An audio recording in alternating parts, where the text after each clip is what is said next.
Quero cumprimentar os amados com a graça e a paz do Senhor Jesus. Queridos, nesta noite de avivamento para as nossas vidas, noite onde nós estamos com os nossos corações abertos, receptivos para aquilo que Deus tem para as nossas vidas, eu quero te convidar a abrir a tua Bíblia no Evangelho de João, capítulo de número 2, nós vamos ler do versículo 13 até o verso de número 19. João, capítulo 2, verso 13 a 19. Diz assim a palavra do Senhor: Estando próxima a Páscoa dos judeus, subiu Jesus para Jerusalém e encontrou no templo os que vendiam bois, ovelhas e pombas e também os cambistas assentados. Tendo feito um azorrague de cordas, expulsou todos do templo, bem como as ovelhas e os bois, derramou pelo chão o dinheiro dos cambistas, virou as mesas e disse aos que vendiam as pombas: Tirai daqui estas coisas, não façais da casa de meu pai casa de negócio. Lembraram-se os seus discípulos de que está escrito: O zelo da tua casa me consumirá. Perguntaram-lhe, pois, os judeus: Que sinal nos mostras para fazeres essas coisas? E Jesus respondeu: Destruí este santuário, e em 3 dias o reconstruirei. Até aqui, vamos orar? Senhor Jesus, nós te damos graças por este dia. Eu quero te louvar pela vida de cada irmão, cada irmã que está conosco nesta noite, e pedir ao Espírito Santo que venha nos ministrar, falar as nossas vidas, alcançar este irmão, esta irmã com graça, com poder. Em nome de Jesus, fala conosco, ministra as nossas vidas. Espírito Santo, essa é a nossa oração, no nome santo de Jesus. Amém e amém. Amados, quando nós olhamos para este texto, estamos numa série de ministrações, caminhando com Jesus, e nós estamos nesta caminhada, diante de um momento diferenciado. Algumas vezes você vê Jesus muito bravo e irritado, e essa é uma das poucas vezes. Geralmente nós vemos um Jesus cuidadoso, amoroso, e aqui é interessante, queridos, que um evangelho que tem sido muitas vezes anunciado, um evangelho de ursinho carinhoso, como se não houvesse uma exortação, uma chamada à santidade, a um comprometimento maior com o Senhor. Isso aqui nos mostra, queridos, toda vez que Jesus ele lidava com pessoas religiosas, pessoas que tinham conhecimento da fé, mas que mesmo assim optaram por viver uma vida que não agradava ao Senhor, Jesus questionava, Jesus encarava, Jesus chamava a atenção. E é interessante, queridos, porque o evangelista João, ele narra a primeira de 2 limpezas que foram feitas no templo. A segunda limpeza, ela aconteceu no final do ministério de Jesus, mais ou menos 3 anos depois, e quem narra essa limpeza foi Mateus. Você pode encontrar no capítulo 21, do versículo 12 a 17. É interessante, queridos, verso 14, ele diz que Jesus encontrou pessoas, você não precisa olhar comigo, mas ele diz aqui que o Senhor Jesus encontrou no templo pessoas que estavam vendendo bois, ovelhas e pombas, e também cambistas. Então, bois, ovelhas, pombas e cambistas, pessoas que faziam uma troca da moeda corrente. Então, era muito interessante, queridos, o templo ele era um lugar muito concorrido nessa época, ou seja, quando nós falamos de festas comemorativas dentro do judaísmo, esta era uma das principais festas, lugar onde o templo ficava abarrotado e era muito concorrido, a celebração da Páscoa.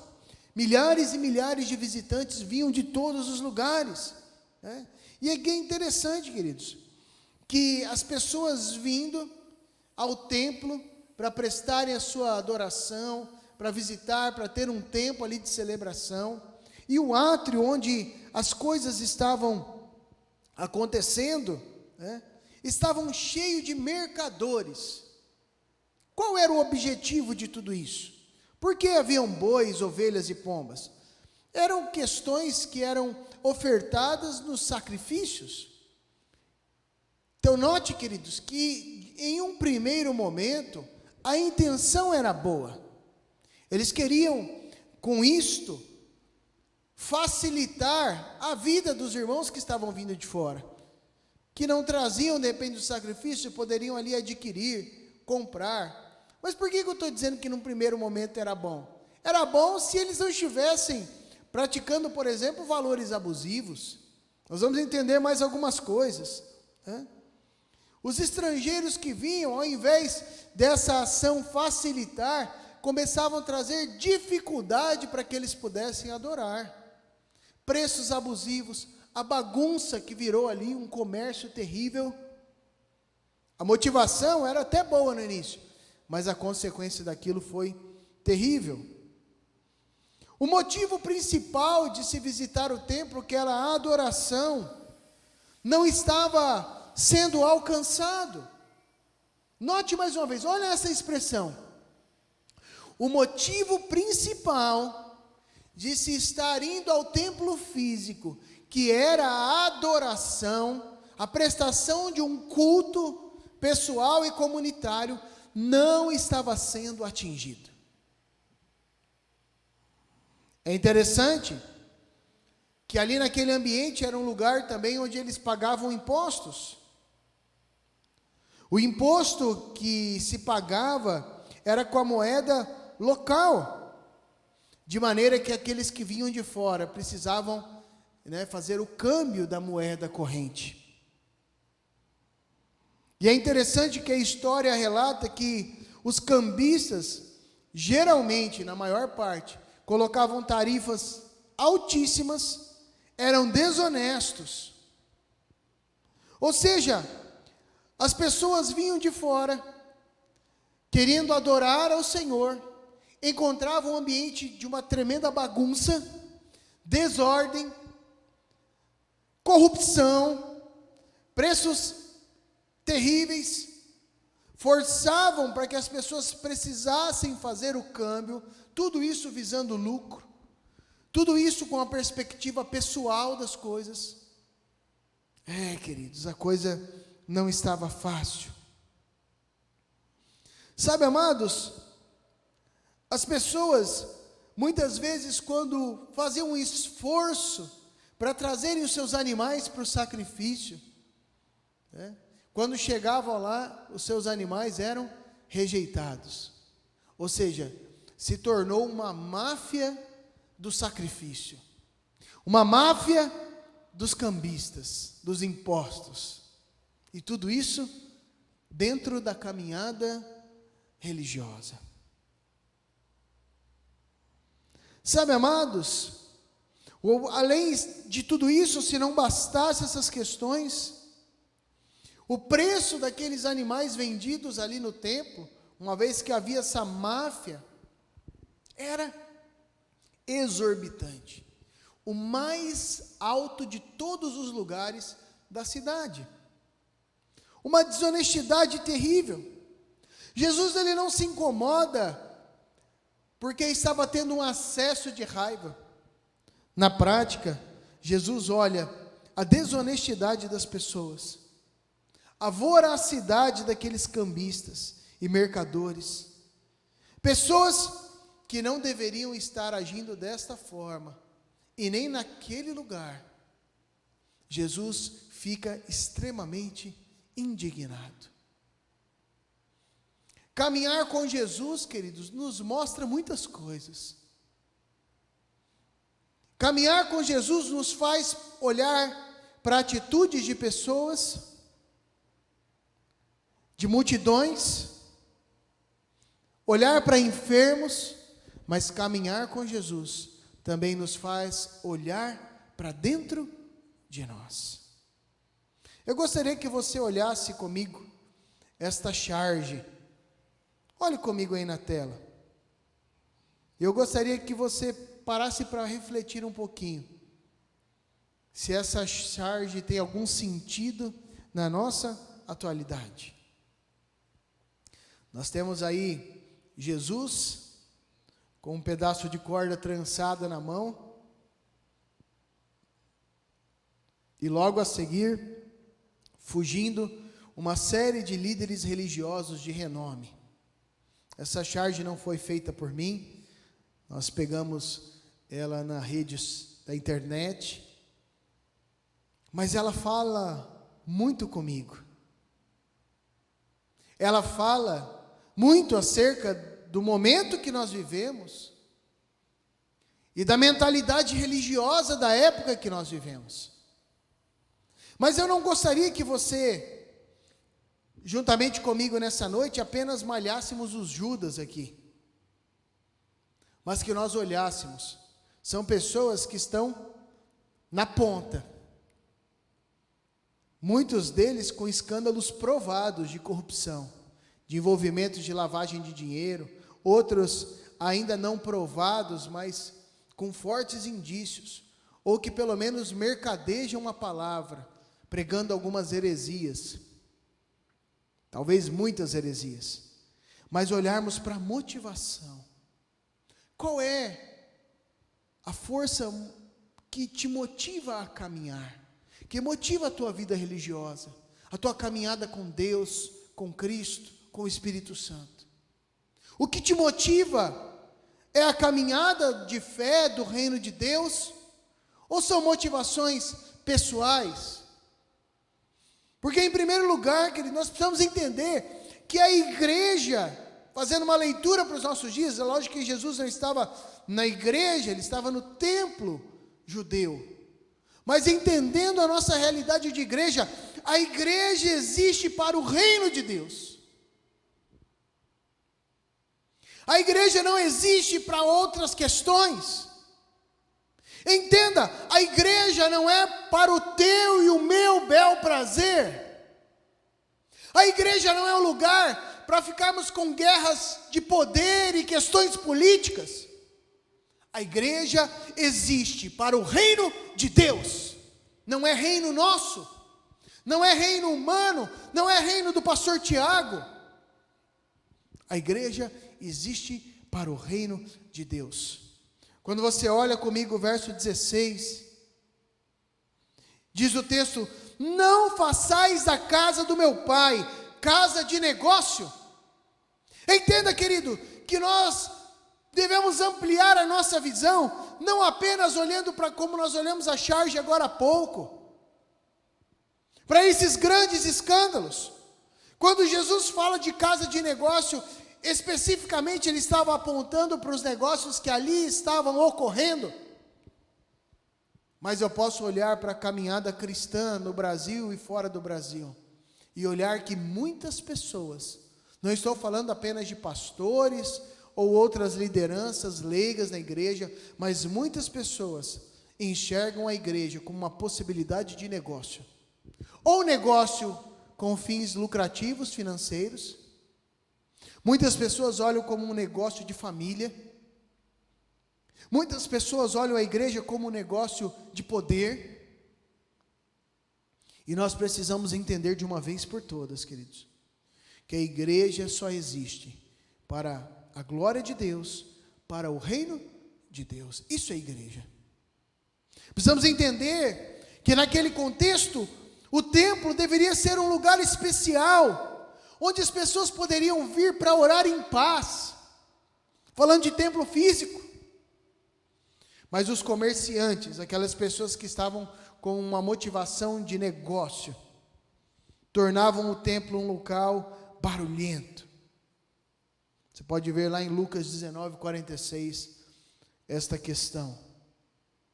Pessoas que na verdade se aproveitavam da fragilidade do outro. Sabe, amados, a igreja não deve ser um lugar de proveito, onde eu tiro proveito da fragilidade. Eles faziam isso, viam peregrinos, pessoas que estavam frágeis naquele momento, precisando de ajuda, e eles vendiam animais para o sacrifício, trocavam dinheiro para imposto do templo, preços exorbitantes, estavam roubando o povo de Deus dentro da casa do Pai. O que nós temos feito da Igreja de Cristo? Espero que no mínimo, queridos, essa tem sido a nossa realidade local de fé. O mínimo é nós não fazermos do templo um lugar de mercado, nem vender bênção, nem vender lugar no céu, né? Indulgências, nada disso. Nem fazer um comércio visando lucro, essas questões. Mas eu quero ir além. O que nós temos feito da Igreja de Cristo, querido? Fala de algo, de motivações tão particulares. Nós não podemos, queridos, olhar para a igreja como uma questão pessoal. A igreja não é minha. Eu estou aqui outorgado, com a autoridade outorgada por Deus. A igreja é de Deus, eu presto contas ao Senhor. É muito sério isso, queridos. Nós não estamos brincando de ser igreja. Sabe, queridos, muitas vezes nós achamos tudo tão normal.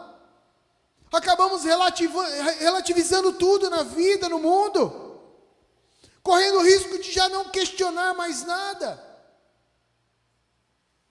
Às vezes ouvimos, a vida é assim mesmo, não tem o que fazer. Sabe, queridos, Jesus ele chega e aponta uma realidade que precisava ser mudada. E muitas vezes as pessoas não querem mudar, não querem enxergar a situação. Ficam inventando coisas onde não existe, e aquilo que precisa ser enxergado não querem ver, porque estão olhando para os outros.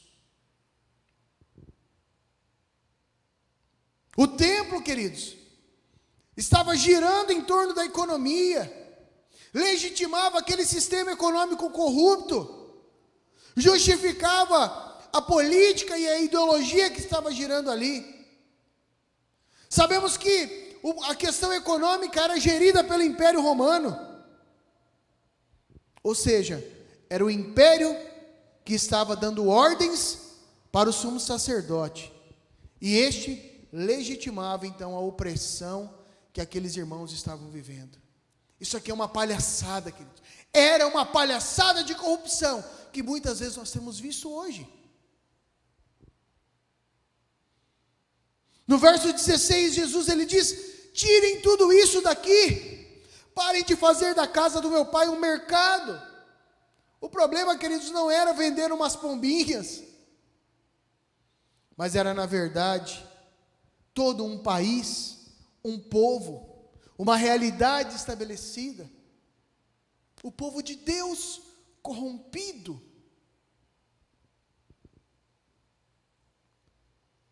Nós podemos entender aqui, queridos, que Jesus ele questiona o que estava acontecendo no templo. Porque naquele momento, o templo e tudo aquilo que estava acontecendo era um empecilho para a construção do reino de Deus. Quando na verdade o templo precisava ser um facilitador. O templo, a nossa vida eclesiástica, a nossa caminhada como igreja, precisa apontar para Cristo, para o reino de Deus.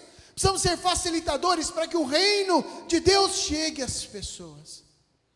E não sermos empecilhos. Quando nós somos empecilhos? Quando colocamos os nossos interesses pessoais acima do reino. Quando somos empecilhos? Quando começamos a fazer politicagem. Quando somos empecilhos? Quando deturpamos os princípios do Senhor. Quando somos empecilhos? Quando nós fazemos uma análise tendenciosa para que as pessoas façam do jeito que eu quero. Acabamos nos tornando pessoas tiranas. Sabe, amado, se tem uma coisa que eu detesto é tirania. Tudo que nós decidimos e definimos aqui na igreja, todas as coisas, nós sentamos como igreja, como conselho, sistema representativo, ouvimos cada um dos irmãos. Questões definidas a voto, conselho, uma caminhada de paz. Sabe por quê, queridos? Porque nós não utilizamos da religião, da fé, para legitimar interesses pessoais. Por isso eu quero te chamar nessa noite a fazer uma autoanálise. Será que você tem esperado da igreja uma legitimação pessoal? Será que você tem caminhado com Cristo para o poder pessoal, para ampliar as suas questões pessoais? Ou você está caminhando com Cristo, abrindo mão de você mesmo, como o próprio Jesus diz: não seja feita a minha vontade, mas a vontade do meu Pai. É o reino de Deus. A igreja existe para o reino de Deus. Mas nessa caminhada com Jesus nós aprendemos também uma segunda lição, que devemos ter zelo pelas coisas do reino de Deus. Tem pessoas que confundem o zelo, querido, porque o zelo é motivado muitas vezes por questões pessoais, como eu disse no ponto anterior. Zelo é cuidado. Zelo não é idolatria. Ele não pode tirar isso aqui porque... Não, isso é idolatria de forma. Zelo é cuidado pelas coisas do Pai, com a motivação correta. Eu cuido por causa do reino. Eu tenho encontrado nessa jornada de fé, são quase 38 anos caminhando com Cristo.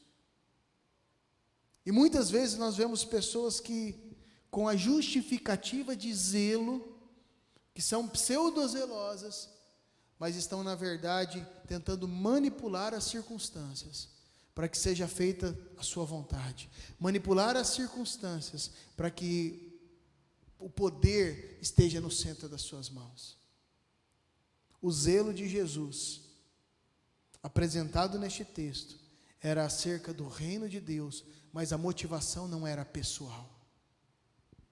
Ele estava zelando por causa da motivação do Pai. A vontade de Deus era a motivação. O padrão do zelo era a vontade de Deus, para que a vontade de Deus fosse estabelecida.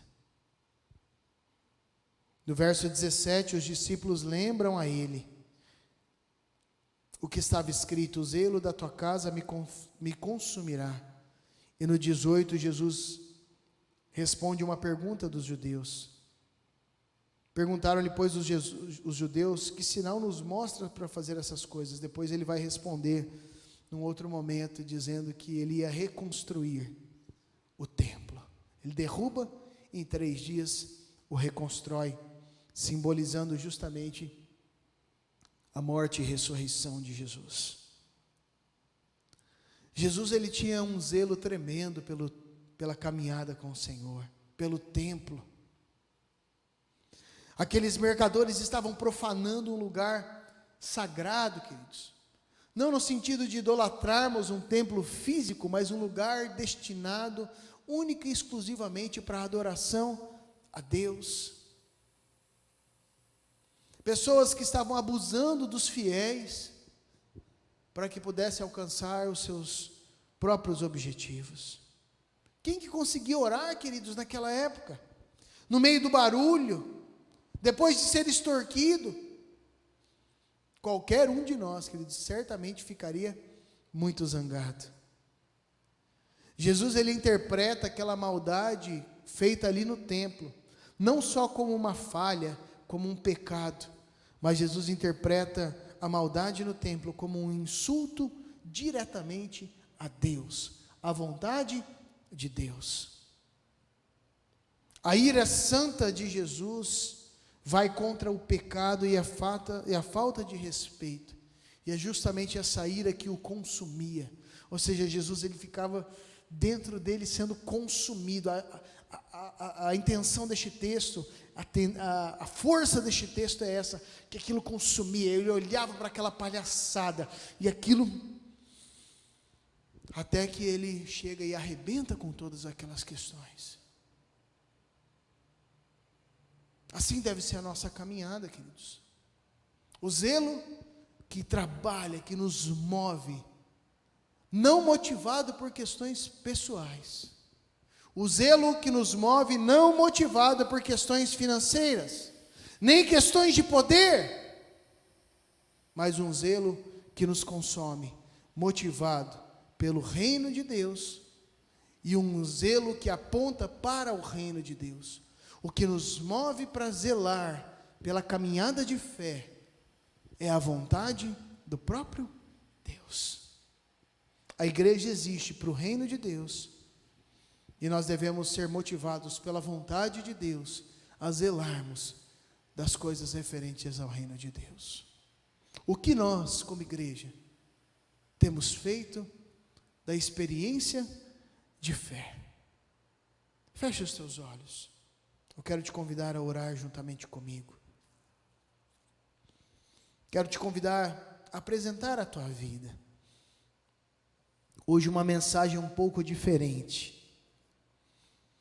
Geralmente nas quartas-feiras nós temos trazido mensagens que apontam para mudança, sim, mas uma perspectiva